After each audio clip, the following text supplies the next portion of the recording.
Un cordial saludo para cada uno de ustedes. Bienvenidos nuevamente a nuestra sección de lectura, hoy con el documento 134 del libro de Urantia.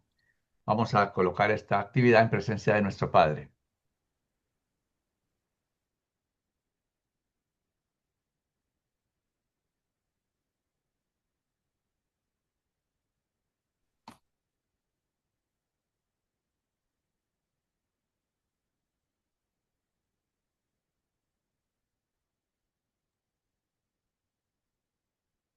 Muy bien. Entonces, para dar inicio a la lectura, los dejo con Flor. Adelante, Flor. Muchas gracias, Carlitos. Documento 134. Los años de transición. Durante el viaje por el Mediterráneo, Jesús había estudiado cuidadosamente a las personas con quien se encontraba y los países por los cuales pasaba. Y por esta época llegó a tomar su decisión final respecto a lo que le faltaba por vivir en la tierra. Había considerado en todos sus detalles y ahora finalmente aprobado el plan que estipulaba que nacería de padres judíos en Palestina y por lo tanto regresó deliberadamente a Galilea para esperar el comienzo de su tarea de la vida como maestro público de la verdad. Comenzó a trazar planes para una carrera pública en la tierra del pueblo de su padre José y esto lo hizo por su propia voluntad. Jesús había descubierto por experiencia personal y humana que Palestina sería el teatro más adecuado dentro del entero mundo romano para el desenvolvimiento y presentación de los últimos capítulos de las escenas finales de su vida en la tierra. Por primera vez, le satisfizo plenamente la idea de manifestar sin embajes su verdadera naturaleza y de revelar su identidad divina entre los judíos y los gentiles de su nativa Palestina. Definitivamente decidió terminar su vida mortal en la carne en la misma tierra en la que había comenzado su experiencia humana como niño indefenso. Su carrera en Urantia había comenzado en Palestina, entre los judíos, y decidió cerrar el capítulo de su vida en Palestina, entre los judíos. 1. El 30º año 24 después de Cristo. Después de despedirse de Gonod y Ganir en Sharax, en diciembre del año 23 después de Cristo, Jesús regresó por el camino de Ur a Babilonia, donde se unió a una caravana del desierto que se dirigía a Damasco.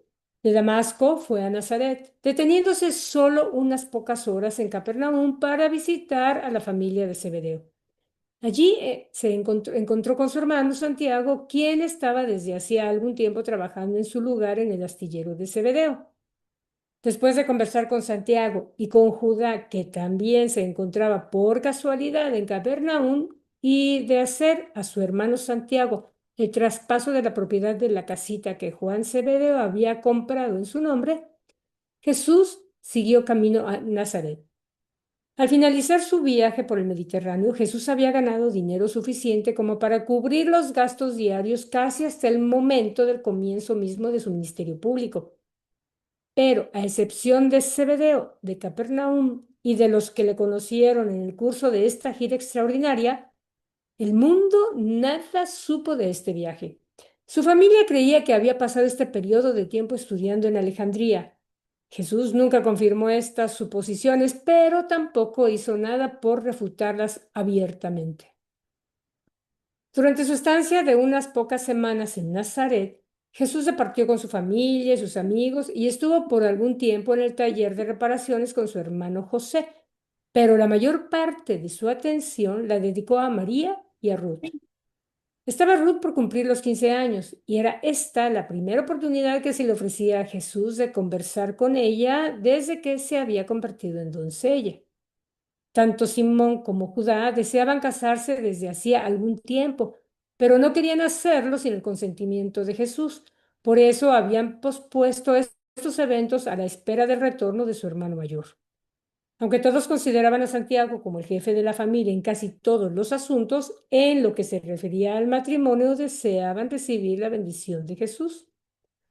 Así pues, Simón y Judá se casaron en una boda doble a principios de marzo de este año, el 24 después de Cristo. Ya todos los hijos mayores estaban casados, solo Ruth, la más joven, aún estaba con María en la casa paterna. Jesús repartía con toda naturalidad con cada uno de los integrantes de la familia por separado, pero cuando se encontraban todos reunidos, era tan poco lo que tenía que decir que todos lo comentaban entre ellos. Especialmente María estaba desconcertada por este comportamiento tan peculiar y extraño de su hijo primogénito. Por la época en que Jesús estaba aprontando para irse de Nazaret, el conductor de una gran caravana a la sazón en la ciudad cayó gravemente enfermo y Jesús, que era políglota, se ofreció para reemplazarlo. Puesto que este viaje significaría que se ausentaría por un año y puesto que todos sus hermanos ya estaban casados y su madre vivía en la casa paterna con Ruth, Jesús convocó un consejo de familia para proponer que María y Ruth se mudaran a Capernaum para habitar en la casa que le había traspasado recientemente a Santiago. Así, pocos días después de la partida de Jesús con la caravana, se mudaron María y Ruth a Capernaum, donde vivieron por el resto de la vida de María en la casa que Jesús les había proporcionado. José se mudó con su familia a la vieja casa de Nazaret. Este año fue uno de los más excepcionales en la experiencia íntima del Hijo del Hombre. Hubo gran progreso en la tarea de alcanzar una armonía funcional entre su mente humana y el ajustador residente. El ajustador se había ocupado activamente de la reorganización del pensamiento y la preparación de la mente para los grandes acontecimientos que se anunciaban en un futuro ya no muy distante. La personalidad de Jesús se estaba preparando para su gran cambio de actitud hacia el mundo. Fue esta la época intermedia, la etapa de transición de este ser que comenzó la vida como Dios que aparece como hombre y que ahora se está preparando para completar su carrera terrenal como hombre que aparece como Dios. Ese es el inicio de este documento que es precioso. Ahorita lo van a ver. Todos los temas, todos los párrafos que trata son verdaderamente hermosos. Y es lindo conocer el detalle de cómo Jesús va logrando esa sincronía con su ajustador del pensamiento, que en teoría es una tarea que todos nosotros tenemos también por llevar a cabo, ¿no? Y sería lindo saber qué fue todo lo que él hizo, porque él lo logró. Claro, independientemente de que haya sido un ser divino y que entendía un poco más, o cada vez iba entendiendo mejor cómo era la situación, también lo hizo como humano, desde el plano humano, desde el plano que nosotros lo haríamos. Y sería lindo poder entender más cómo esa transformación, ese proceso que nos llevaría eventualmente a esa sincronía, pero sería lindo esa sincronía aquí, mientras estamos aquí. Claro, es un reto bastante grande, creo yo. Pero bueno, ¿algún comentario, alguna inquietud? Creo que es muy temprano para inquietudes, ¿verdad? Bien, entonces le voy a pasar la palabra a Rita, que continúa. Adelante, Rita. Gracias, Florcita. 2. El viaje con la caravana al Caspio. Era el 1 de abril del año 24 después de Cristo, cuando Jesús partió de Nazaret con la caravana con destino a la región del mar Caspio. La caravana a la que se unió Jesús como conductor iba desde Jerusalén por el camino de Damasco y del lago de Urmia, cruzando a Siria, Media y Partia hasta la región sudoriental del mar Caspio. Un año entero transcurrió antes de su regreso. Esta caravana fue para Jesús otra aventura de exploración y ministerio personal. Fue para él una experiencia interesante convivir con la familia de la caravana, pasajeros, guardias y conductores de camellos. Veintenas de hombres, mujeres y niños que habitaban a lo largo de la ruta seguida por la caravana vivieron vidas más ricas como resultado de su encuentro con Jesús, que fue para ellos el extraordinario conductor de una caravana ordinaria. No todos los que tuvieron la oportunidad de disfrutar de estas ocasiones de ministerio personal supieron sacar provecho de estas, pero la gran mayoría de aquellos que le conocieron y conversaron con él fueron personas mejores el resto de sus vidas. De todos sus viajes por el mundo, el que hizo al mar Caspio fue el que más acercó a Jesús a Oriente y le permitió adquirir una mejor comprensión de los pueblos del lejano Oriente. Se relacionó íntima y personalmente con cada una de las razas sobrevivientes en Urantia, con excepción de la roja. Disfrutó igualmente en su ministerio personal con cada una de estas diversas razas y pueblos mestizos, y todos ellos fueron receptivos a la verdad viviente que les traía. Los europeos del extremo occidental y los asiáticos del extremo oriental prestaron atención en igual medida a sus palabras de esperanza y de vida eterna, y fueron igualmente influidos por la vida de amoroso servicio y ministerio espiritual que tan compasivamente vivió entre ellos. El viaje con la caravana fue un éxito en todos los sentidos.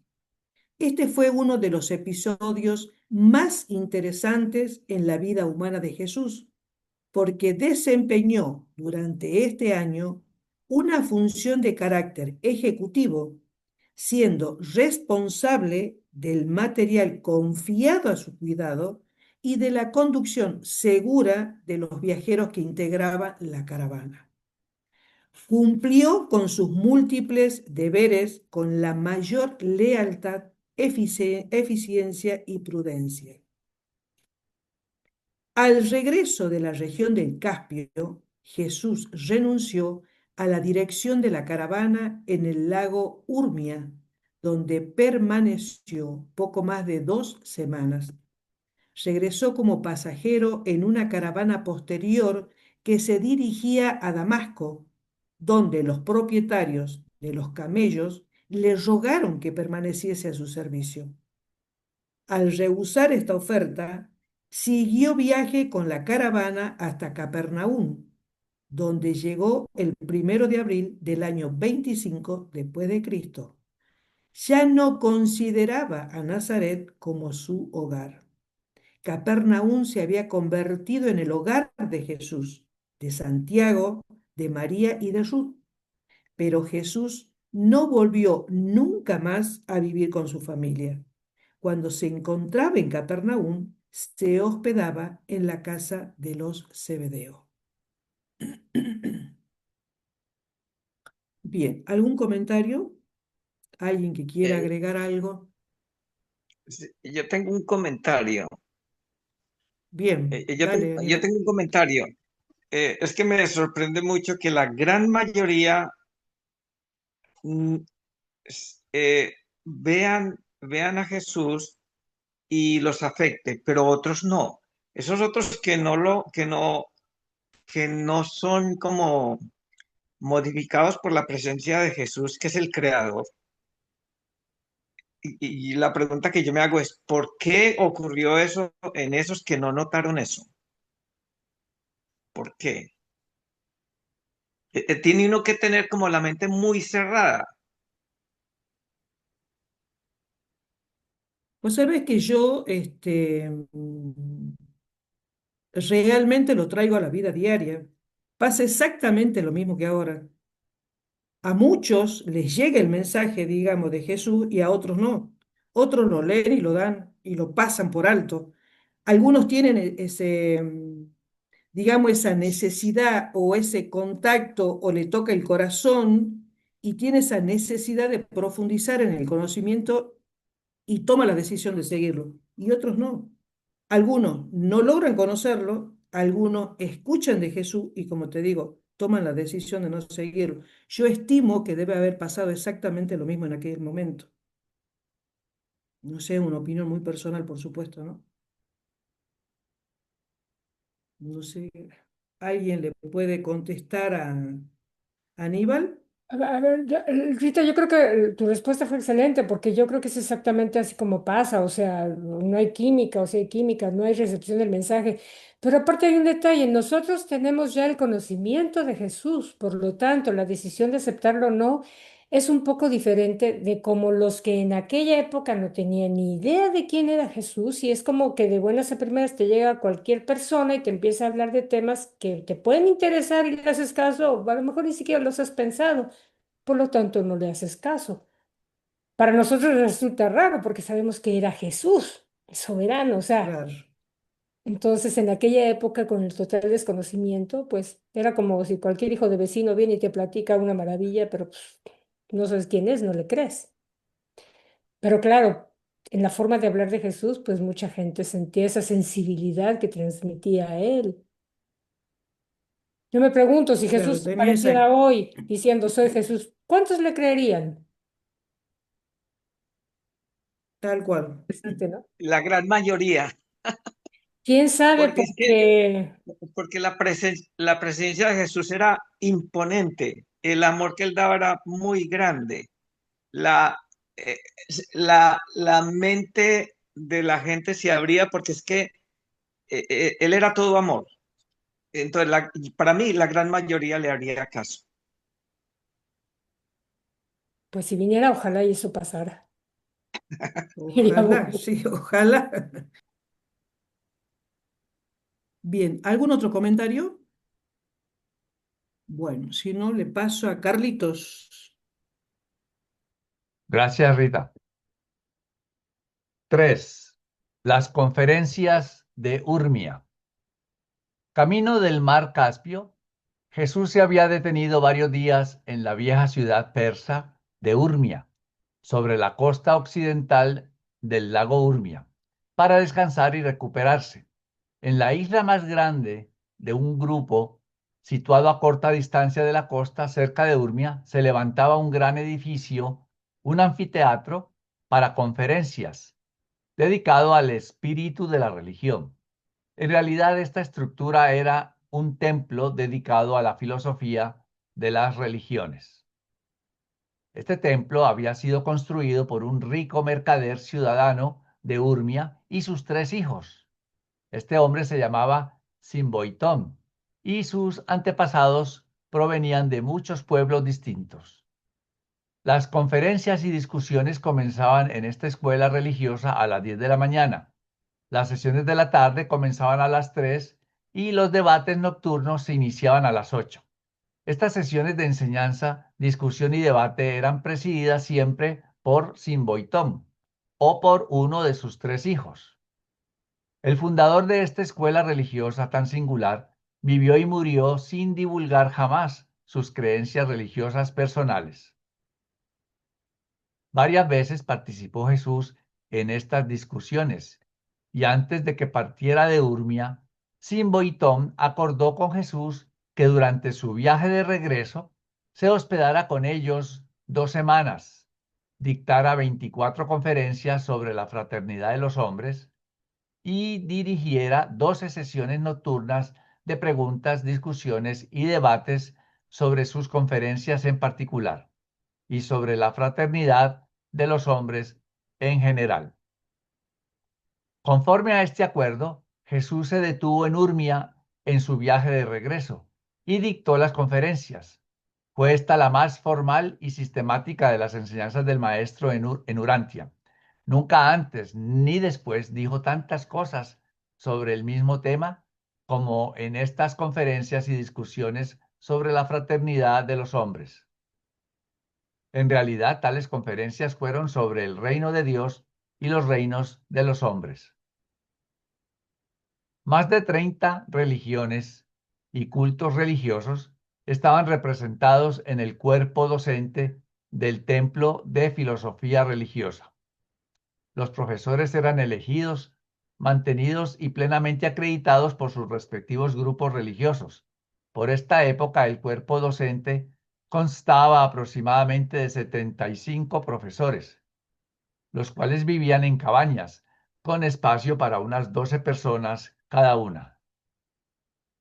Durante la luna nueva se echaba la suerte para cambiar los grupos.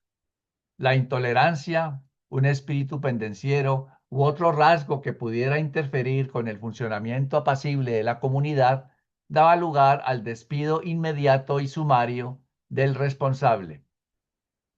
Este era despedido sin ceremonia y el suplente tomaba inmediatamente su puesto. Estos maestros de religiones diferentes hacían un gran esfuerzo por mostrar cuán semejantes eran sus religiones en cuanto a los aspectos fundamentales de esta vida y de la próxima.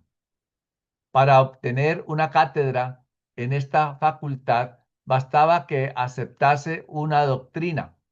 Cada uno de los maestros debía representar una religión que reconociera a Dios o algún tipo de deidad suprema. En el cuerpo docente había 5 maestros independientes que no representaban a una religión organizada y como tal compareció Jesús ante ellos. Es decir, Jesús era uno de los que estaban allí como independiente, no representaba a ningún grupo ni a ninguna religión. Aquí al finalizar, entre corchetes, los reveladores nos dicen la siguiente nota. Cuando nosotros, los seres intermedios, preparamos por primera vez el resumen de las enseñanzas de Jesús en Urmia, surgió un desacuerdo entre los serafines de las iglesias y los serafines del progreso sobre si sería o no prudente incluir estas enseñanzas en la revelación de Urantia. Las condiciones imperantes en el siglo XX, tanto en el campo religioso como en el de los gobiernos humanos, son tan diferentes de las que predominaban en los tiempos de Jesús, que ciertamente era muy difícil adaptar las enseñanzas del Maestro en Urmia a los problemas del reino de Dios y de los reinos de los hombres, tal como estas funciones mundiales existen en el siglo XX. Nunca conseguimos esbozar una exposición de las enseñanzas del Maestro que fuera aceptable para ambos grupos de estos serafines del gobierno planetario. Finalmente, el Melquisedec, presidente de la comisión reveladora, nombró una comisión de 3 de nosotros para que preparáramos nuestro punto de vista sobre las enseñanzas del Maestro en Urmia, adaptadas a las condiciones religiosas y políticas del siglo XX en Urantia. Por consiguiente, nosotros 3 seres intermedios secundarios completamos dicha adaptación de las enseñanzas de Jesús, expresando de nuevo sus pronunciamientos de una forma aplicable a las condiciones mundiales contemporáneas y ahora presentamos esta exposición tal como quedó después de haber sido revisada por el presidente Melquisedec de la Comisión Reveladora. Y es precisamente en los siguientes numerales en donde va a estar ese resumen de lo que Jesús enseñó allá. Pero, como nos dice allí, adaptado ese mensaje a las circunstancias pues, sociales y políticas que imperaban 100 años atrás, que sabemos son muy diferentes a las que hay hoy en día. Pero eso es lo que entonces quedó. Si hay algún comentario de lo leído, sino para continuar entonces con Flor. Adelante, Flor. Ok, gracias, Carlitos. Es hermoso todo lo que sigue y bueno, yo disfruté mucho leyéndolo y yo creo que ustedes también lo van a disfrutar y ahora lo disfrutamos juntos. 4. La soberanía divina y humana. La fraternidad de los hombres está basada en la paternidad de Dios. La familia de Dios se deriva del amor de Dios. Dios es amor. Dios el Padre ama a sus hijos con un amor divino, a todos ellos. El reino del cielo, el gobierno divino, se basa en el hecho de la soberanía divina. Dios es espíritu. Puesto que Dios es espíritu, este reino es espiritual. El reino del cielo no es ni material ni meramente intelectual, es un enlace espiritual entre Dios y el hombre. Si las diferentes religiones reconocen la soberanía espiritual de Dios el Padre, todas las religiones permanecerán en paz. Solo cuando una religión supone que es de alguna manera superior a todas las otras y que posee autoridad exclusiva sobre las otras, dicha religión resulta ser intolerante con las otras religiones o se atreve a perseguir otros creyentes religiosos. La paz religiosa, la fraternidad, no puede existir a menos que todas las religiones estén dispuestas a despojarse completamente de toda autoridad eclesiástica y a renunciar plenamente a todo concepto de soberanía espiritual. Solo Dios es el soberano espiritual. No es posible que exista igualdad entre las religiones, libertad religiosa, sin guerras religiosas, a menos que todas las religiones consientan en transferir toda soberanía religiosa a un nivel sobrehumano, a Dios mismo. El reino del cielo en el corazón de los hombres creará la unidad religiosa, no necesariamente la uniformidad, porque todos y cada uno de los grupos religiosos compuestos de estos creyentes religiosos estarán libres de toda noción de autoridad eclesiástica, esto es, soberanía religiosa. Dios es espíritu y Dios dispensa un fragmento de su ser espiritual para que resida en el corazón del hombre. Espiritualmente todos los hombres son iguales. El reino del cielo no reconoce castas, clases, niveles sociales ni grupos económicos. Todos vosotros sois hermanos. Pero en cuanto perdáis de vista la soberanía espiritual de Dios en el Padre, alguna religión comenzará a afirmar su superioridad sobre las otras religiones. Entonces, en lugar de paz en la tierra y buena voluntad entre los hombres, habrá desacuerdo, recriminaciones e incluso guerras religiosas, o por lo menos guerras entre los religiosos. Los seres que gozan de libre albedrío y que se consideran iguales, a menos que se reconozcan mutuamente como súbditos de una soberanía superior, de una autoridad que está por encima de todos ellos, tarde o temprano caen en la tentación de probar su capacidad para imponer su poder y autoridad sobre otras personas y grupos. El concepto de igualdad no conduce nunca a la paz, a menos que exista un reconocimiento mutuo de una influencia controladora de soberanía superior. Los religiosos de Urmia vivían juntos en relativa paz y tranquilidad porque habían renunciado completamente a toda noción de soberanía religiosa. Espiritualmente, todos ellos creían en un Dios soberano. Socialmente, la autoridad plena e indiscutible residía en su presidente, Zimboitón. Todos sabían qué le pasaría al maestro que tuviera la presunción de dominar a sus colegas. No puede haber una paz religiosa duradera en Urantia, y esto es una lección bien interesante que es para pensarlo varias veces y nos lo dicen los reveladores. Repito, no puede haber una paz religiosa duradera en Urantia hasta que todos los grupos religiosos renuncien libremente a toda noción de favor divino, de pueblo elegido y de soberanía religiosa. Solo cuando se conciba a Dios el Padre como supremo, podrán los hombres llegar a ser hermanos religiosos y a vivir juntos en paz religiosa sobre la tierra. Eso es verdaderamente hermoso. Y bueno, puse la tablita que tiene los circulitos arriba, porque finalmente lo que nos trae la revelación, la quinta revelación, el libro Durante, es justamente eso, la soberanía de Dios, del Padre y como soberano espiritual. Y bueno, todas las religiones, claro, hay más religiones, hay más grupos, puse los más representativos. Pero ¿qué pasaría si todos de buenas a primeras, dentro de las similitudes que todos tenemos, reconocemos ese detalle de la soberanía del Padre y pues cedemos y dejamos de pensar que lo que tenemos es lo mejor que lo que tienen los otros? O sea, es cuestión de tiempo, eventualmente va a pasar, pero sería bueno que empezara a pasar. ¿Alguna inquietud? ¿Algún comentario? Si no, le paso la palabra a Carlitos para que continúe el documento. Gracias, Flor. 5. La soberanía política. Aquí también los reveladores nos hacen este párrafo introductorio aclarando lo siguiente. Aunque la enseñanza del maestro sobre la soberanía de Dios es una verdad, complicada solo por la subsiguiente aparición entre las religiones del mundo de la religión formada alrededor de su persona. Sus exposiciones sobre la soberanía política se vieron complicadas en gran manera por la evolución política de las divisiones nacionales durante los últimos 1900 y tantos años.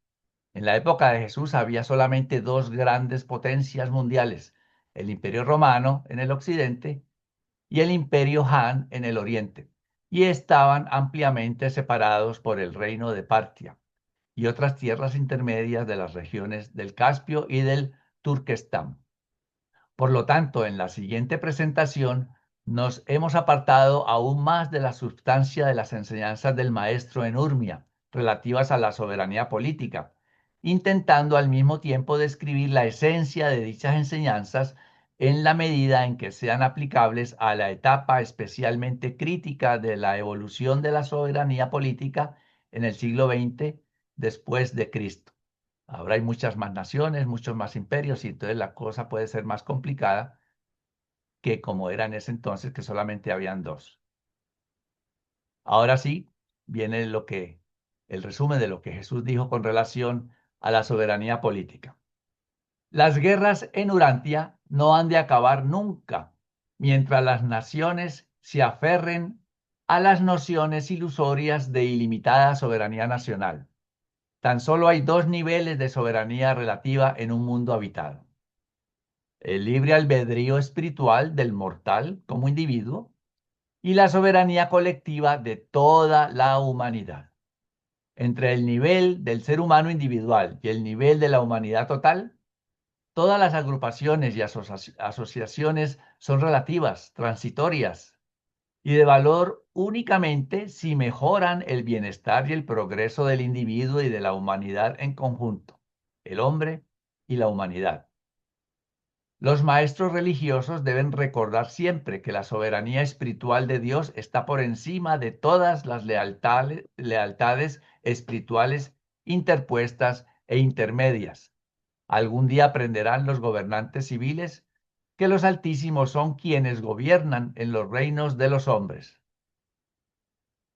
El reinado de los altísimos en los reinos de los hombres no es para el beneficio exclusivo de un grupo especialmente favorecido de mortales. No existe tal cosa como pueblo elegido.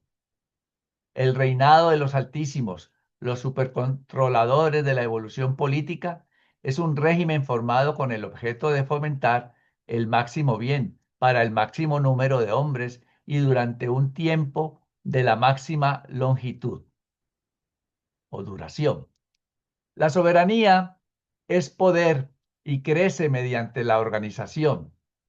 Dicho crecimiento de la organización del poder político es bueno y apropiado, porque tiende a abarcar segmentos cada vez mayores de toda la humanidad, pero este mismo crecimiento de las organizaciones políticas crea un problema en cada etapa intermedia entre la organización inicial y natural del poder político, la familia, y la resultante final del crecimiento político, el gobierno de toda la humanidad, por toda la humanidad y para toda la humanidad.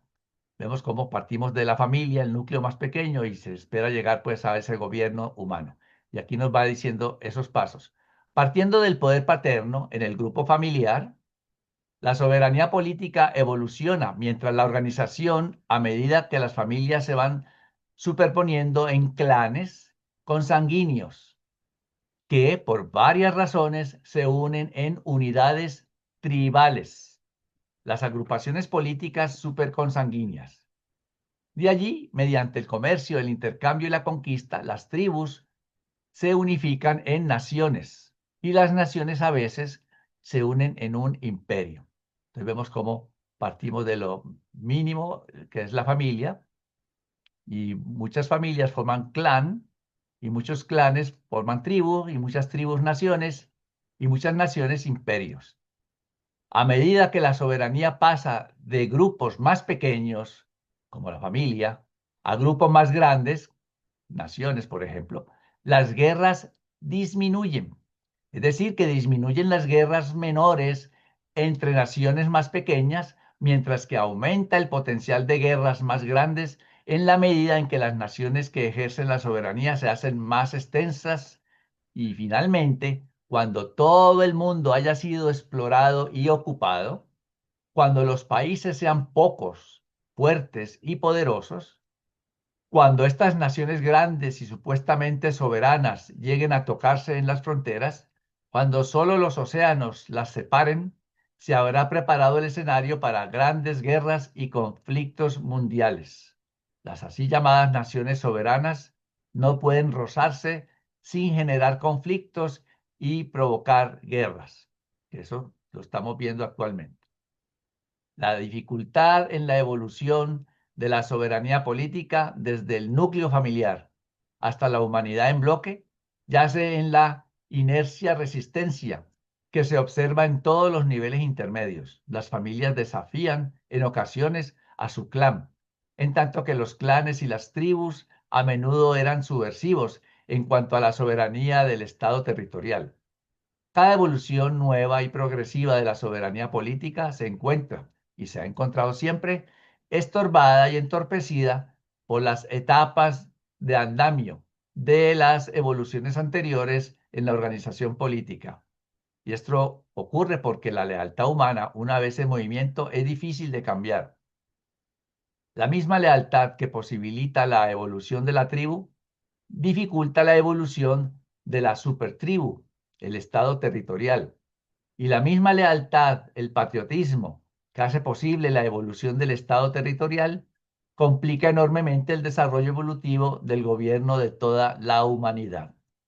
Y esto es cierto, ¿no? El patriotismo pues nos hace que nuestra nación crezca y prospere, pero al mismo tiempo ese patriotismo nos va a impedir que dicha nación pertenezca a un gobierno mundial.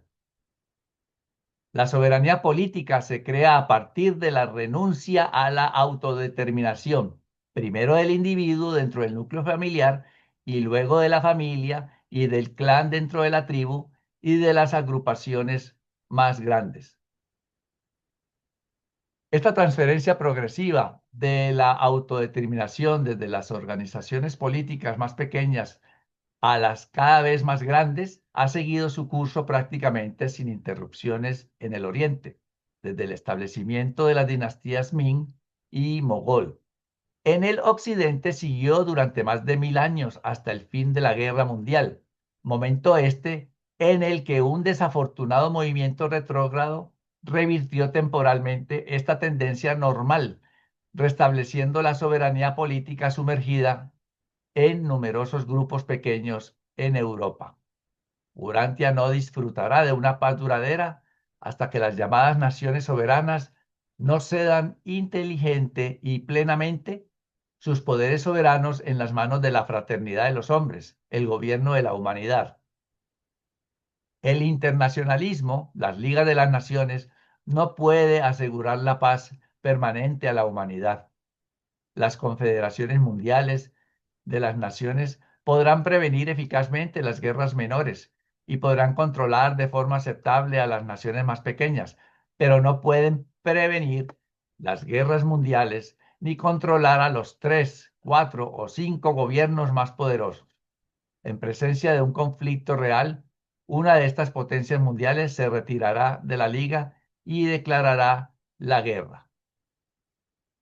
Es imposible evitar que las naciones entren en guerra mientras éstas estén infectadas con el virus engañoso de la soberanía nacional. El internacionalismo es un paso en la dirección adecuada. Una policía internacional podrá prevenir muchas guerras menores, pero no hará ningún efecto en la prevención de las guerras mayores, los conflictos entre los grandes gobiernos militares de la Tierra. A medida que disminuye el número de las naciones verdaderamente soberanas, grandes potencias, aumenta tanto la posibilidad como la necesidad del gobierno de la humanidad. Cuando existan tan solo unas pocas grandes potencias realmente soberanas, éstas tendrán que embarcarse en una lucha a muerte por la supremacía nacional, imperial, o mediante la renuncia voluntaria a ciertas prerrogativas de la soberanía, crearán el núcleo esencial de la potencia supranacional que marcará el comienzo de la verdadera soberanía de toda la humanidad. No habrá paz en Urantia hasta que todas las naciones llamadas soberanas entreguen el poder de declarar la guerra en las manos de un gobierno representativo de toda la humanidad. La soberanía política es innata en los pueblos del mundo. Cuando todos los pueblos de Urantia creen un gobierno mundial, tendrán el derecho y el poder de hacer que dicho gobierno sea soberano.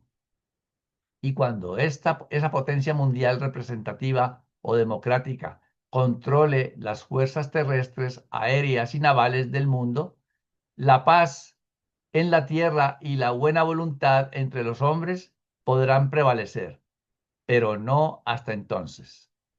Podemos utilizar una ilustración importante de los siglos XIX y XX. Y los reveladores nos van a dar pues un ejemplo de cómo eso podría ser. ¿Y cuál es ese ejemplo? Los 48 estados de la Unión Federal Norteamericana viven en paz desde hace mucho tiempo. Ya no hay guerras entre estos. Han renunciado a su soberanía entregándosela a un gobierno federal y por medio del arbitraje en caso de guerra abandonaron toda pretensión ilusoria de autodeterminación. Aunque cada uno de los estados regula sus asuntos internos, no se ocupa de las relaciones exteriores, tarifas, inmigración, asuntos militares ni comercio interestatal. Tampoco se ocupan los estados individuales de los asuntos de la ciudadanía. Los 48 estados sufren los azotes de la guerra solo cuando se encuentran en peligro la soberanía del gobierno federal. Aquí quiero hacer una pequeña nota. Cuando el libro de Durantia fue escrito, pues en ese entonces habían 48 estados en Estados Unidos. Ya no son 48, son 50, porque en el año 59, en enero, se añadió Alaska como el número 49, y en ese mismo año, en agosto, se añadió Hawái como el número 50. Así que actualmente son 50 estados. Estos 48 estados, al abandonar el doble sofisma de la soberanía y la autodeterminación, disfrutan de paz y tranquilidad interestatal. Así comenzarán a disfrutar de la paz las naciones de Urantia, cuando renuncien libremente a su soberanía para confiársela a un gobierno mundial, la soberanía de la fraternidad de los hombres. En este estado mundial, las naciones más pequeñas serán tan poderosas como las más grandes, así como el pequeño estado de Rhode Island tiene sus 2 senadores en el Congreso norteamericano, al igual que el estado de Nueva York con su gran población o que el estado de Texas con su gran territorio. La soberanía estatal limitada de estos 48 estados fue instituida por los hombres y para los hombres. La soberanía superestatal nacional de la Unión Federal Norteamericana fue creada por los primeros 13 estados para su propio beneficio y para el beneficio de los hombres. Del mismo modo, las naciones crearán alguna vez la soberanía supernacional del gobierno planetario de las naciones para su propio beneficio y para el beneficio de todos los hombres. Los ciudadanos no nacen para el beneficio de los gobiernos. Los gobiernos son son organizaciones creadas y concebidas para el beneficio de los hombres. La evolución de la soberanía política no puede sino terminar en la aparición del gobierno soberano de todos los hombres. Todas las demás soberanías son de valor relativo, de significado intermedio y de carácter subordinado. Con el progreso científico, las guerras serán cada vez más devastadoras hasta volverse prácticamente un suicidio racial.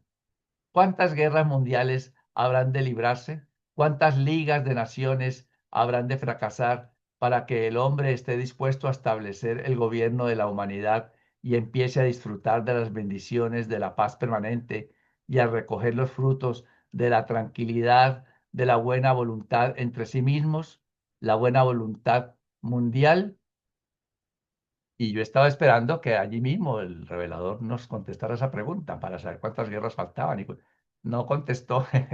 Así que eso depende de nosotros. Ya ven ustedes, todo lo que se dice ahí, pues sigue siendo prácticamente real, actual. Y lo que llaman ahí Liga de Naciones, que viene siendo como la OEA, la ONU y todas estas cosas, en cierta forma han fracasado, ¿no? En un numeral por aquí, no sé si lo va a leer ahora Rita o no me acuerdo, nos habla de una futura guerra, pues ahí hacía referencia a la Segunda Guerra Mundial y a una nueva liga, pues la ONU que se creó allí, pero no ha servido de a mucho. Así que este es un tema en el que pues no quiero que porque aquí podemos amanecernos hablando de esto. Así que Aníbal, por favor, y seguimos. Yo creo que el cambio viene, como acabaste de decir, de nosotros mismos, Ujú. porque en la medida en que vos cambias, cambian los que están alrededor tuyo también, porque los vas influenciando, les vas mostrando otra forma distinta de ver las cosas. Y cuando eso se extiende, de esa misma gente salen los nuevos gobernantes. Eso es lo que yo pienso. Sí, correcto, así es. La familia, como siempre se ha dicho que la familia es pues la base mínima de la sociedad y lo vimos ahí en esa tablita, la familia, después los clanes. Si uno cambia su familia y todo el mundo está haciendo eso en todas las familias, pues automáticamente cambia el clan, cambia la tribu, cambia la nación, cambia el imperio, cambia todo el mundo realmente. Porque esperando a que comience de lo más grande, no, es muy difícil, muy complicado. Es un cambio que tiene que comenzar con nosotros internamente, sí. Pero bueno. En esas estamos todavía. Así que entonces ahora para continuar, le doy la palabra a Rita. Gracias, Carlito. 6. La ley, la libertad y la soberanía. El hombre que ansía la libertad completa, debe recordar que todos los demás hombres también la anhelan. Los grupos de mortales amantes de la libertad no pueden convivir en paz a menos que los integrantes se sometan a leyes, normas y reglamentaciones que garanticen el mismo grado de libertad para cada uno de ellos, salvaguardando al mismo tiempo igual grado de libertad para todos sus semejantes. Si un hombre es absolutamente libre, entonces otro habrá de ser un esclavo absoluto. La relativa naturaleza de la libertad es verdadera, social, económica y política. La libertad es el don de la civilización, hecho posible por el vigor de la ley. La religión permite la realización espiritual de la fraternidad de los hombres, pero hace falta un gobierno humano que regule los problemas sociales, económicos y políticos relacionados con ese objetivo de felicidad y eficiencia humanas. Habrá guerras y rumores de guerras. Las naciones se alzarán unas contra otras, mientras que la soberanía política del mundo esté dividida e injustamente mantenida entre las manos de un grupo de estados nacionales. Inglaterra, Escocia y Gales no acabaron de guerrear entre sí hasta que se dieron su respectiva soberanía al Reino Unido. Otra guerra mundial enseñará a las así llamadas naciones soberanas a formar una federación de algún tipo, creando así las condiciones necesarias para prevenir las guerras menores, las guerras entre las naciones más pequeñas. Pero las guerras mundiales continuarán hasta que se cree el gobierno de la humanidad. La soberanía mundial es la única solución para prevenir las guerras mundiales. No hay otra salida. O sea que vamos a tener unas cuantas más. Los 48 estados libres norteamericanos, que Carlitos recién nos dijo que son 50, conviven en paz. Entre los ciudadanos de estos 48 estados se encuentran todas las diversas nacionalidades y razas que viven en los países europeos en pugna constante. Entre los norteamericanos se encuentran casi todas las religiones, sectas religiosas y cultos de todo el mundo. Y sin embargo, aquí en Norteamérica conviven en paz, lo cual sucede simplemente porque estos 48 estados han renunciado a su soberanía, abandonando toda noción falaz del así llamado derecho a la autodeterminación. No se trata de armamento o de desarme.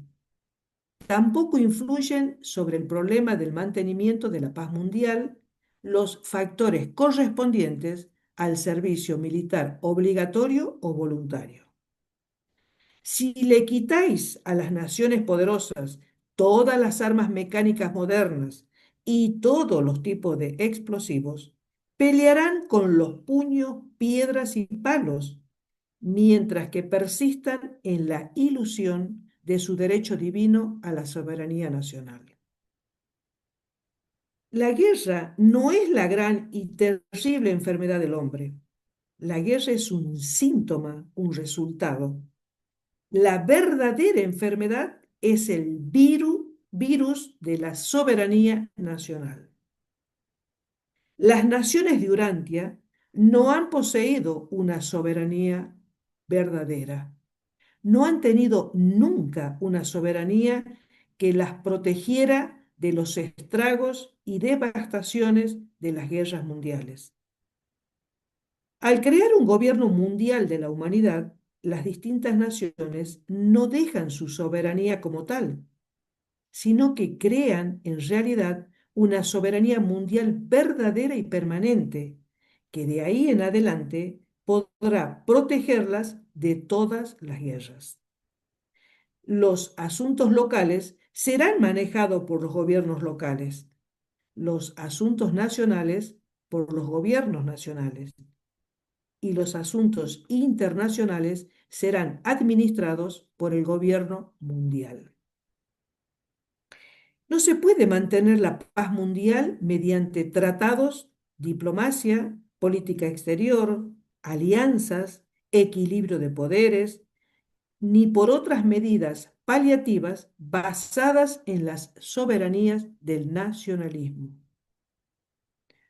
Una ley mundial debe ser creada y puesta en vigencia por un gobierno mundial, la soberanía de toda la humanidad.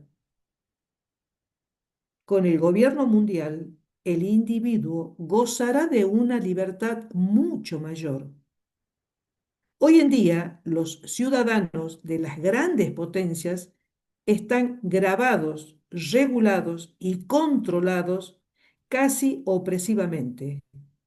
Y gran parte de esta interferencia corriente con la libertad individual se desvanecerá cuando los gobiernos nacionales estén dispuestos a depositar su soberanía en lo que se refiera a los asuntos internacionales en las manos del gobierno mundial. Bajo un gobierno mundial, los distintos grupos nacionales tendrán una oportunidad auténtica de realizar y disfrutar la libertad personal inherente a una verdadera democracia. Habrá terminado la noción falaz de la autodeterminación. Con un control a nivel mundial del dinero y del comercio, llegará la nueva era de la paz mundial.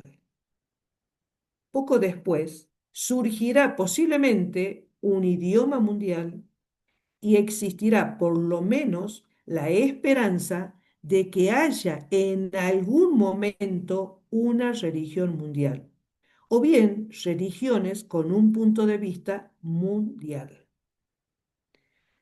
La seguridad colectiva nunca podrá garantizar la paz hasta que la colectividad incluya a toda la humanidad.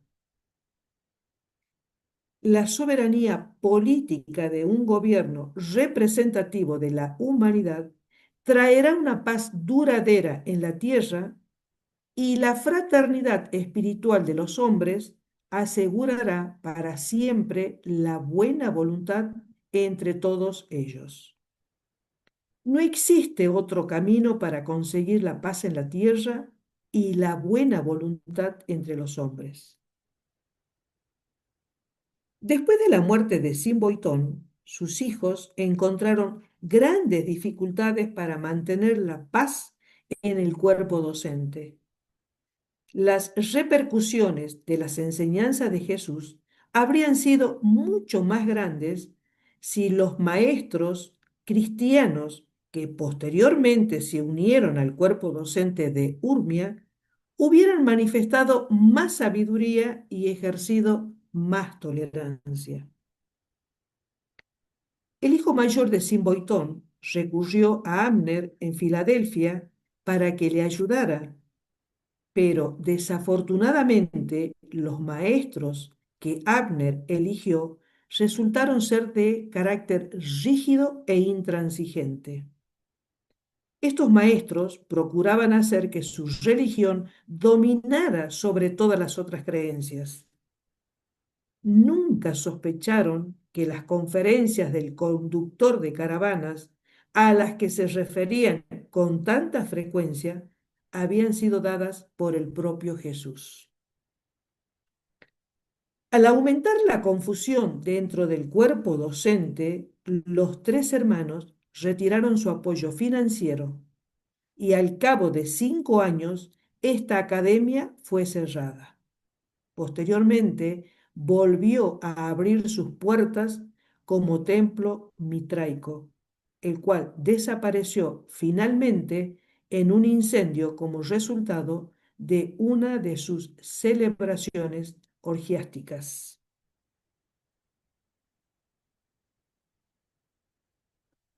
Digo yo en forma personal, ¿no? A mí me llegó muchísimo este numeral porque digo, nosotros debemos orarle muchísimo, muchísimo al Padre para que a todos nuestros hermanos les llegue realmente el mensaje que nos trae Jesús, ¿no? Para que en definitiva en algún momento se pueda cumplir todo lo que dice acá, ¿no? De que tengamos digamos, un gobierno mundial, una religión mundial, un comercio mundial, pero por supuesto que como están las cosas ahora, es imposible. Pero me parece que el gran desafío que tenemos nosotros y desde qué lugar podemos nosotros cooperar es orándole al Padre y pidiendo por cada uno de esos hermanos. Sí, un comentario. Los 48 estados, que ahora pues son 50, viven en paz, dice aquí el libro. Habla de que en Europa los países viven en peleas, pero fue que en los años 50 no estaba todavía la Unión Europea. La Unión Europea se consolidó y se fundó en 1993 y eso incluyó también hasta el Reino Unido. Y no hace mucho el Reino Unido se retiró. Entonces fue como un paso hacia atrás.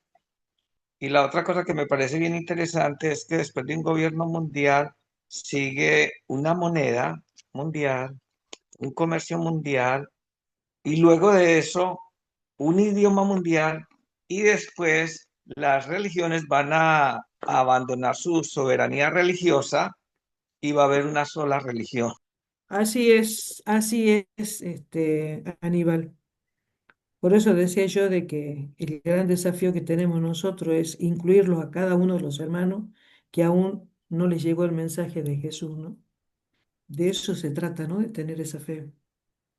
Gracias, Aníbal. Marcelo, Dos apuntes. El primero que mencionar que, bueno, finalmente las Naciones Unidas, la Organización de las Naciones Unidas, como que van a tener un futuro, así se mantenga el nombre, o sea, con otro nombre, pero tiene que haber una organización como la ONU, ¿no? La que en este momento es la organización mundial más grande que represente ese gobierno mundial que habla el libro. Y el segundo tema, en algún otro grupo me ha tocado escuchar por qué el libro de Urantia se lo presentó o apareció en Estados Unidos. Ah, yo creo que es interesante ver la importancia, incluso con el ejemplo que mencionan de los 48 estados, como que es un gobierno o es un país donde se ha logrado unir, como menciona primero, a los 48 estados, que va en esa dirección que plantea el libro. Aníbal mencionaba, por ejemplo, en el caso de Europa, han hecho un gran esfuerzo, por supuesto, en su consolidación con la Unión Europea, pero como que, bueno, un país importante como Inglaterra se ha salido, tal vez es más difícil mantener una unión entre los europeos con culturas tan distintas. Pero solo resaltar, ¿no? Eh, eh, la importancia o el ejemplo que mencionan los reveladores en el libro con lo que es el país es Estados Unidos, y que además el inglés, también en la línea que mencionaba Aníbal, que va a mejorar el desarrollo de la humanidad cuando tengamos un solo idioma, una sola cultura, una sola religión. Y personalmente yo creo que ese idioma mundial en un futuro va a ser el inglés, ¿no? Puesto que en gran medida, como que en este momento, todos los países utilizan el inglés, ¿no? Como un idioma de traducción y mayormente, ¿no? Incluso más que el esperanto, que fue un idioma que en su época se lo creó con ese objetivo. Gracias. Probablemente sea así, Marcelo. Probablemente sea así. Gracias, Marcelo. Adelante, Octavio.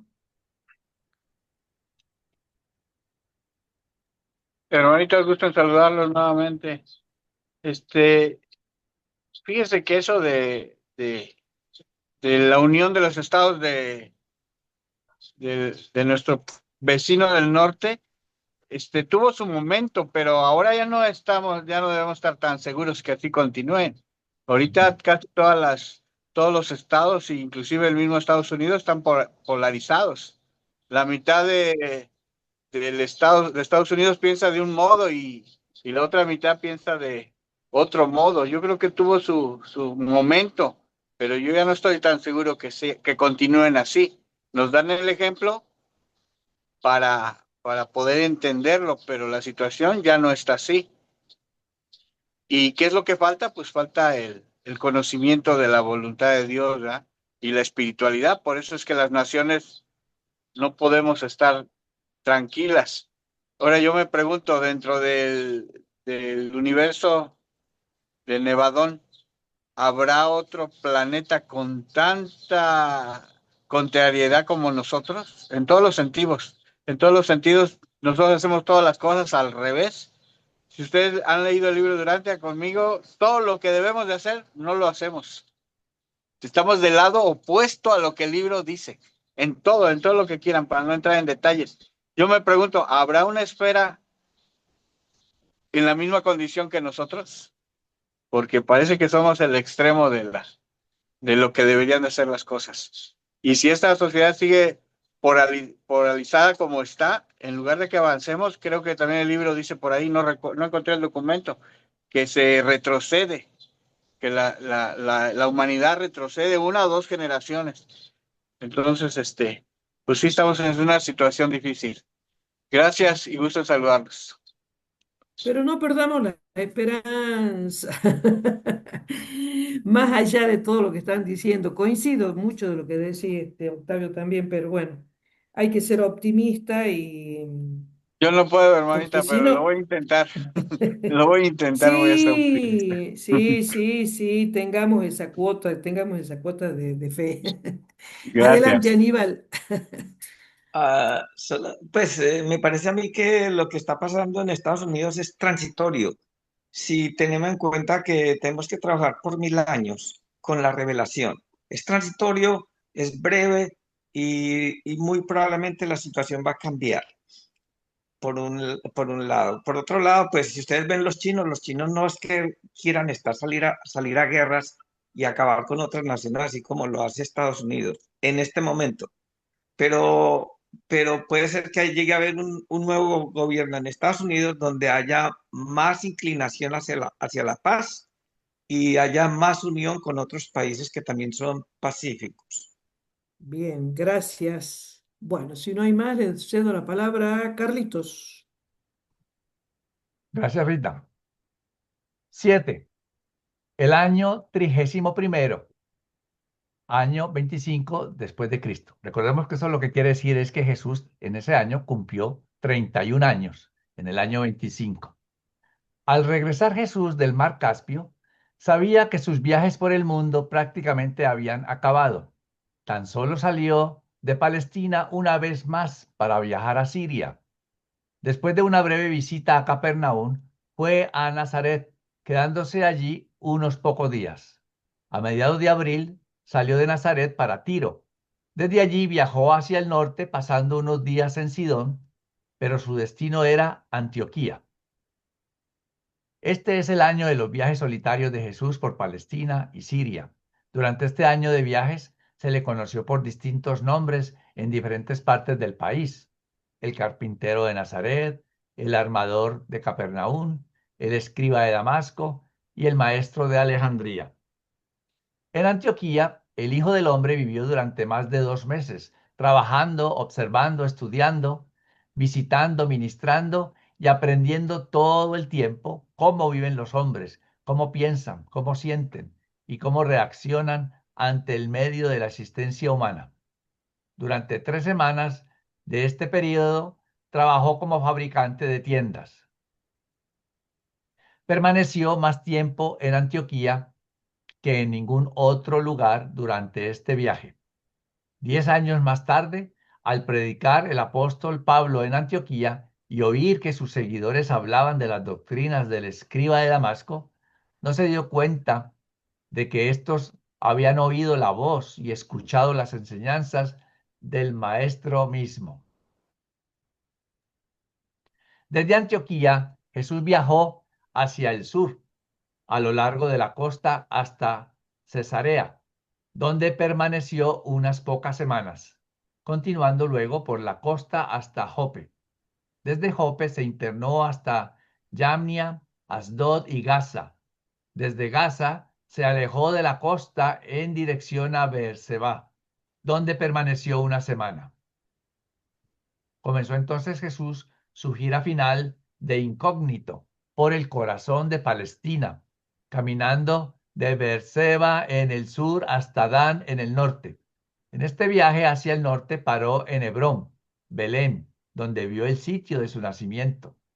Jerusalén, no visitó Betania, Beerot, Lebona, Sicar, Siquem, Samaria, Geba, En Ganim, Endor, Madom, cruzó Magdala y Capernaum y prosiguió hacia el norte y pasó al este de las aguas de Merón.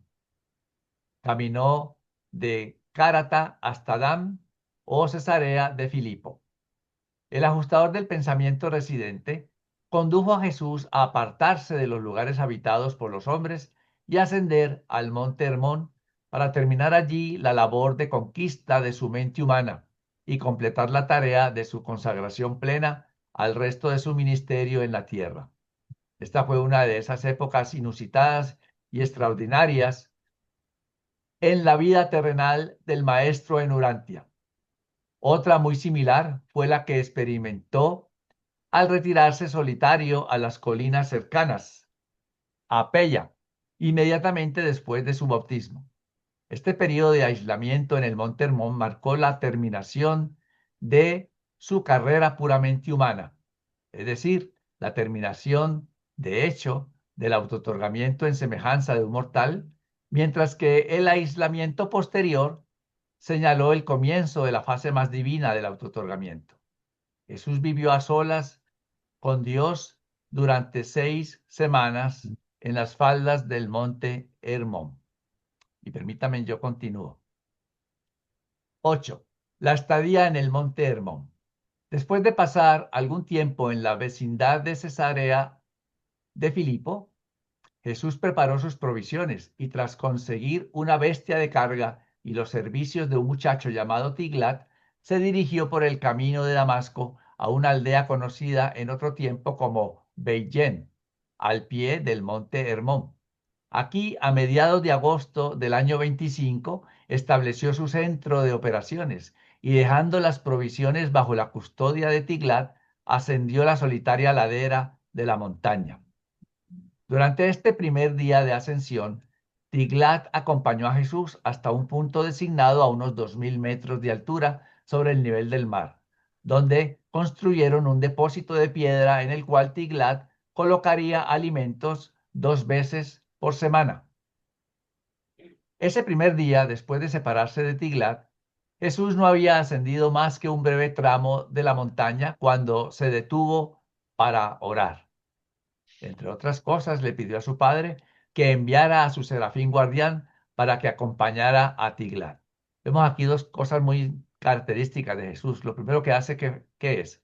Orar, se detuvo a orar. Y allí en esa oración no piensa en él y que mi serafín me cuide a mí, no. Le pidió al padre que enviara a su serafín guardián para que acompañara a Tiglat, pensando siempre en los demás.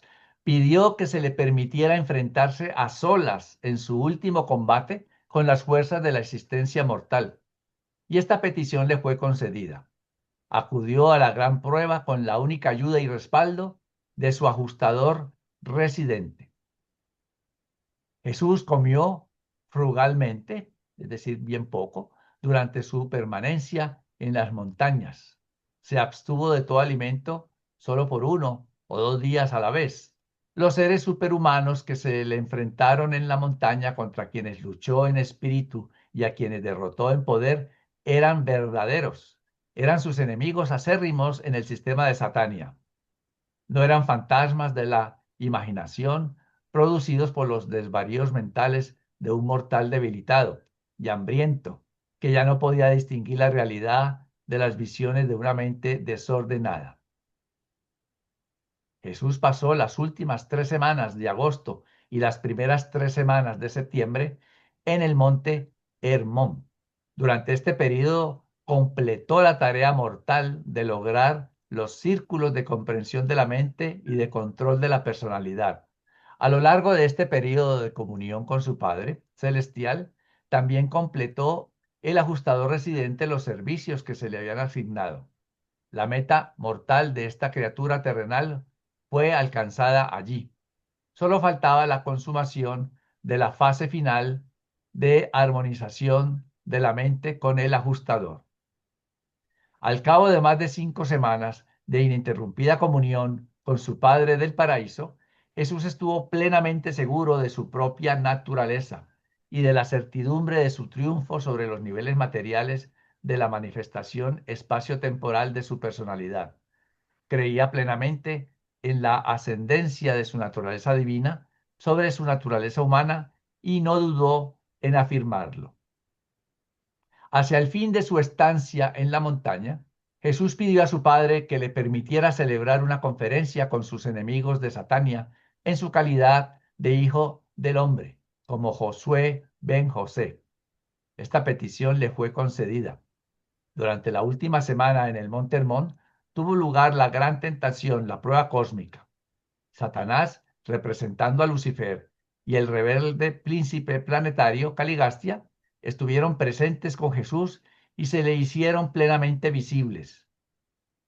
Y esta tentación, miren que está entre comillas, esta prueba final de la lealtad humana en presencia de las tergiversaciones de las personalidades rebeldes, nada tuvo que ver con su falta de alimento, los pináculos del templo, ni acciones presuntuosas, que eso es lo que nos narran pues los evangelios.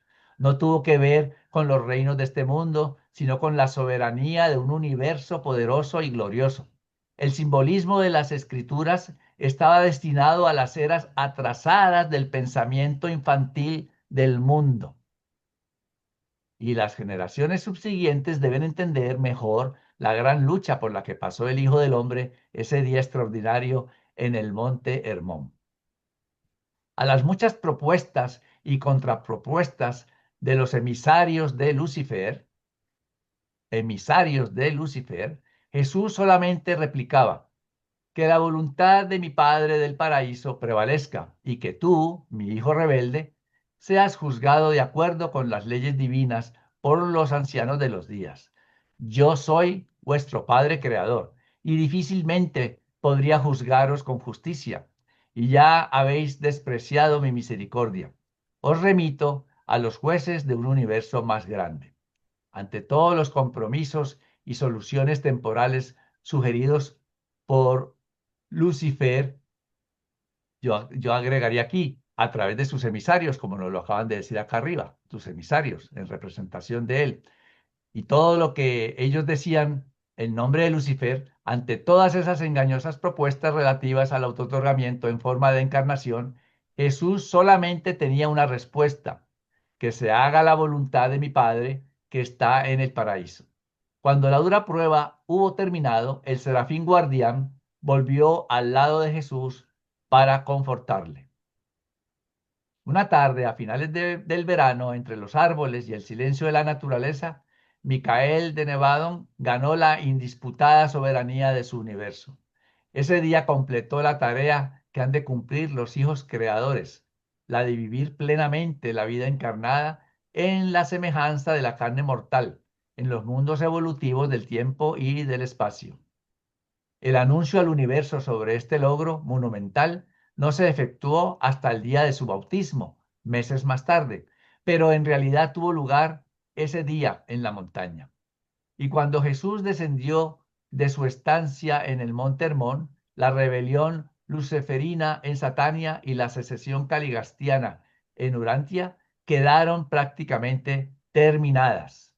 Jesús había pagado el último precio que se le exigía para alcanzar la soberanía de su universo, que por sí misma regula el estado de todos los rebeldes y determina que toda sublevación futura, si se produce, se resuelva de manera sumaria y eficaz. En consecuencia, puede verse que la llamada gran tentación de Jesús tuvo lugar cierto tiempo antes de su bautismo y no poco después de ese acontecimiento, que es como nos narran en los evangelios, que fue después. Pero aquí dice, fue antes.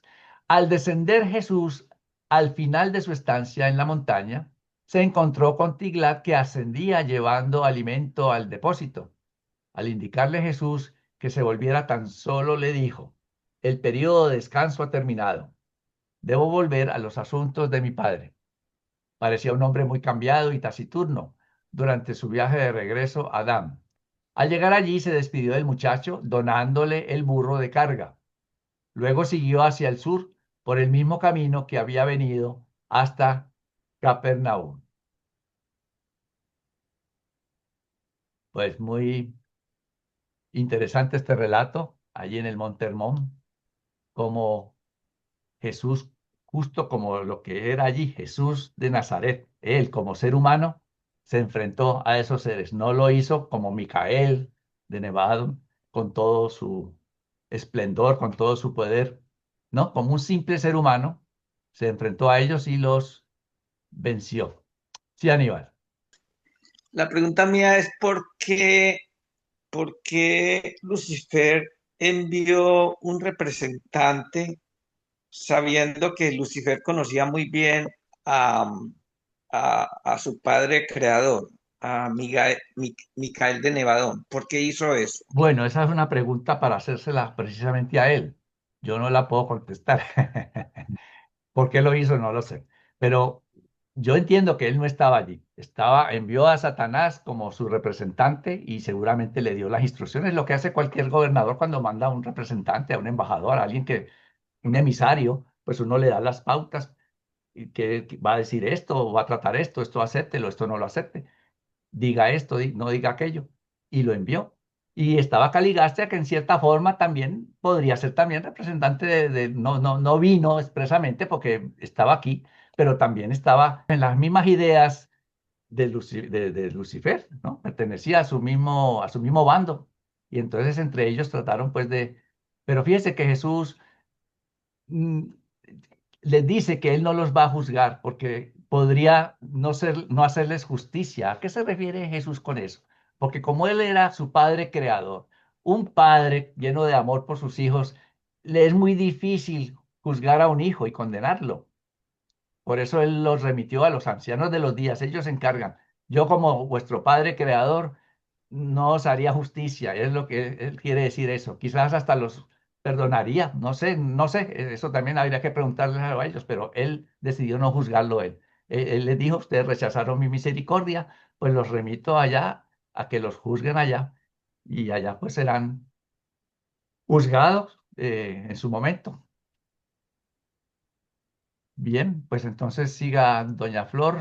Gracias, Carlitos. No, ese párrafo es verdaderamente maravilloso y todavía me pregunto cómo es que él, o sea, lo hizo como humano, pero al mismo tiempo sabía que eran sus hijos. Entonces, ¿cómo? Y por otro lado, Lucifer, o sea, pensando, si saben que es su padre, que conoce todo, o sea, ¿qué le podían ofrecer que pensaran que iba a aceptar? Bueno, interesante. 9. El periodo de espera. Ya estaba terminándose el verano y se acercaba la fecha del día de la expiación y la fiesta de los tabernáculos. Jesús se reunió con su familia en Capernaum el sábado y al día siguiente se dirigió a Jerusalén con Juan, el hijo de Zebedeo, tomando el camino al este del lago y por Gerasa y bajando por el valle del Jordán. Aunque Jesús se partía de vez en cuando con su compañero de viaje por el camino, Juan notó en él un gran cambio. Jesús y Juan se detuvieron en Betania, donde pasaron la noche con Lázaro y sus hermanas, habiendo salido por la mañana siguiente a la primera hora rumbo a Jerusalén. Pasaron casi 3 semanas en la ciudad y en sus alrededores, por lo menos así lo hizo Juan. Muchos días Juan fue solo a Jerusalén, mientras Jesús deambulaba por las colinas cercanas, dedicado a la comunión espiritual con su Padre en el cielo. Ambos estuvieron presentes en los solemnes oficios del día de la expiación. Juan estaba muy conmovido por las ceremonias de este día importantísimo del ritual de la religión judía, pero Jesús permaneció como un espectador pensativo y taciturno. Esta ceremonia le resultaba penosa y patética al Hijo del Hombre. La veía como una tergiversación del carácter y de los atributos de su Padre Celestial.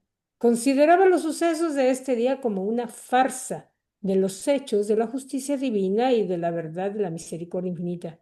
Ardía en deseos de expresar abiertamente la verdad sobre el carácter amoroso y la conducta misericordiosa de su Padre en el universo, pero su fiel monitor le advirtió que su hora aún no había llegado. Sin embargo, esa noche en Betania, Jesús hizo numerosos comentarios que perturbaron mucho a Juan, y Juan no acabó nunca de entender por completo el significado, el verdadero significado de lo que Jesús les dijo esa noche. Jesús se proponía quedarse con Juan durante toda la semana de la fiesta de los tabernáculos. Esta fiesta era la fiesta anual de toda Palestina, era la época de las vacaciones de los judíos. Aunque Jesús no participó del júbilo de la ocasión, era evidente que se complacía y experimentaba satisfacción al contemplar la alegría y el gozoso abandono de jóvenes y ancianos. A mediados de la semana de celebraciones, antes de que terminaran las festividades, Jesús se despidió de Juan, diciendo que deseaba retirarse a las colinas para comulgar mejor con su Padre paradisíaco. Juan quería acompañarlo, pero Jesús insistió en que se quedara hasta el fin de las festividades, diciendo, no necesitas llevar el peso del Hijo del Hombre. Basta con que el centinela mantenga la vigilia mientras la ciudad duerme en paz. Jesús no regresó a Jerusalén. Después de pasar casi una semana a solas en las colinas cerca de Betania, partió para Capernaum. Camino del hogar, pasó un día y una noche de soledad en las laderas de Gilboa, cerca de donde el rey Saúl se había quitado la vida. Y cuando llegó a Capernaum, parecía más alegre que cuando se había despedido de Juan en Jerusalén. A la mañana siguiente, Jesús se dirigió hacia el baúl que había dejado en el taller de Zebedeo y que contenía sus efectos personales. Se puso su delantal y se presentó al trabajo diciendo: es menester que me mantenga ocupado mientras espero que llegue mi hora. Junto con su hermano Santiago, trabajó varios meses hasta enero del año siguiente en el taller de barcas.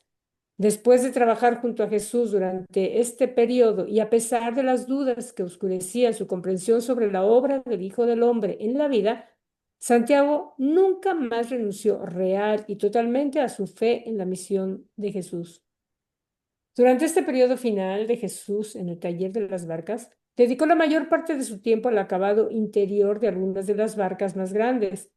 Ponía gran cuidado en su artesanía y parecía experimentar gran satisfacción del logro humano cada vez que completaba una pieza digna de alabanza. Aunque no perdía el tiempo con pequeñeces, era un artesano paciente en la fabricación de los detalles esenciales de cualquier encargo que le encomendaban. A medida que pasaba el tiempo, llegaban a Capernaum rumores de la aparición de un tal Juan que predicaba y bautizaba a los penitentes en el Jordán y que su predicación era: el reino del cielo se aproxima, arrepentíos y sed bautizados. Jesús escuchó estos informes mientras Juan remontaba lentamente el valle del Jordán desde el vado del río que estaba cerca de Jerusalén. Pero Jesús siguió trabajando, haciendo barcas, hasta que Juan llegó río arriba a un punto cercano a Pella en el mes de enero del siguiente año 26 después de Cristo. Entonces dejó sus herramientas declarando: ha llegado mi hora. Y seguidamente se presentó ante Juan para ser bautizado. Pero un gran cambio se había producido en Jesús. Pocos de los que habían disfrutado de sus visitas y servicios en sus idas y venidas por la tierra reconocerían más tarde en el Maestro público a quien habían conocido y amado como persona privada en años anteriores. Había una razón para que estos primeros beneficiarios suyos no lo reconocieran en su papel posterior de Maestro público lleno de autoridad. Durante muchos años había estado en proceso esta transformación de mente y espíritu y se completó durante su extraordinaria permanencia en el monte Hermón. Hermoso.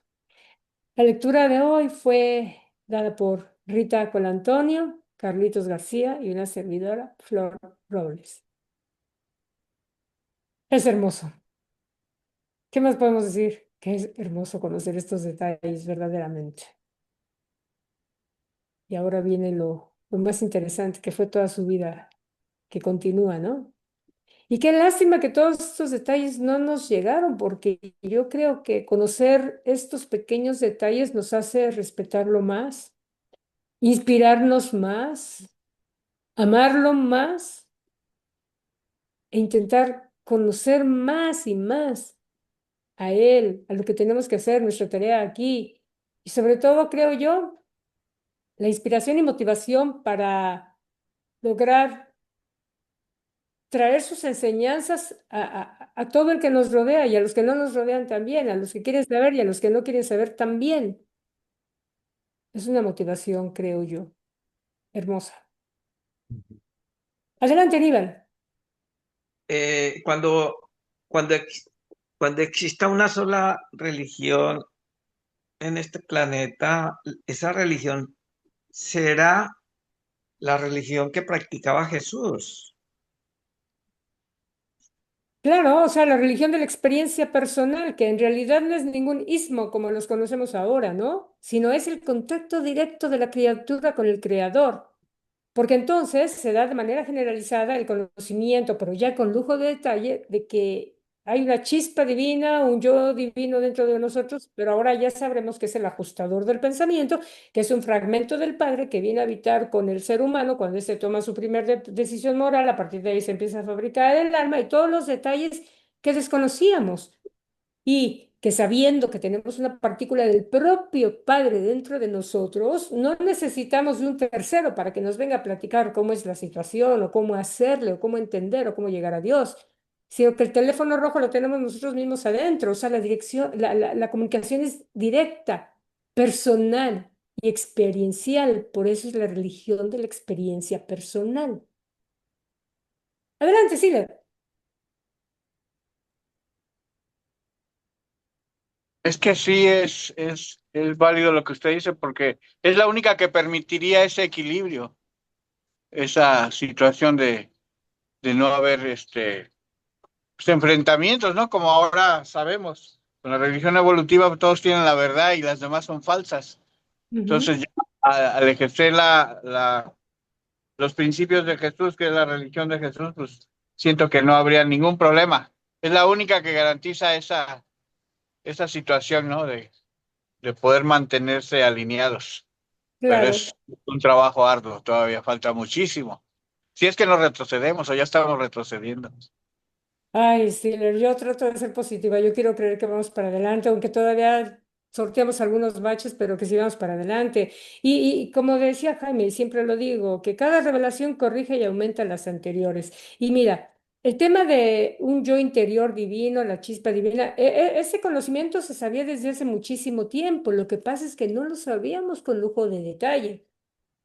Y muchas disciplinas manejan esa situación dentro de su enseñanza, pero ahora lo podemos saber con lujo de detalle. Y otro punto más es que tienes razón, no atacaríamos al de junto, porque sabemos que una partícula del mismo padre vive dentro de la mente de esa persona. De hecho, era una de las enseñanzas en el de la magia y también en el jardín que no se mataba a nadie porque dentro de esa persona también habitaba un fragmento del Padre. O sea, la simple presencia del Padre dentro de otro ser humano era suficiente razón para respetar a ese ser humano, al menos su vida. Bueno, nos falta mucho, pero espero que esta es tarea de nosotros, empezar a compartir estos detalles que estamos conociendo y bueno, ya no voy a decir que masa crítica, pero sí lo voy a decir porque una masa crítica podría transformar al resto de manera más rapidita y bonita. En fin, bueno, ¿alguna inquietud más?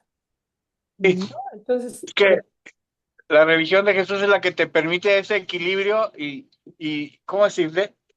Y que en tu interior sea respetuoso, aunque a lo mejor no estés de acuerdo con tu prójimo, a lo mejor no te cae bien, a lo mejor no sé, pero al hacer la voluntad de Dios o al tratar de hacer la voluntad de Dios, te obligas a hacer cosas que a lo mejor no estabas dispuesto a hacer, pero como ya te comprometiste, te obligas a respetar a los demás, a que si lo que ellos no te gusta lo que dicen, pues no es que te vaya a cambiar, pero al menos no entiendas en contiendas, ¿verdad? Ni en pleitos, respetas a los demás, dejas de robar, dejas de agredir, te vuelves una persona más ética, ¿no? Más moral.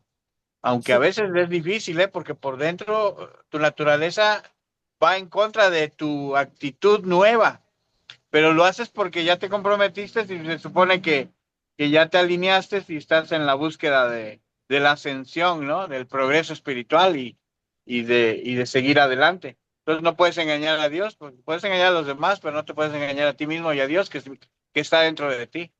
claro. Y otro punto es que esa misma actitud transformada o transformadora en dentro de uno mismo, al final reditúa en bienestar y en paz interior, con lo cual ya estás ganando.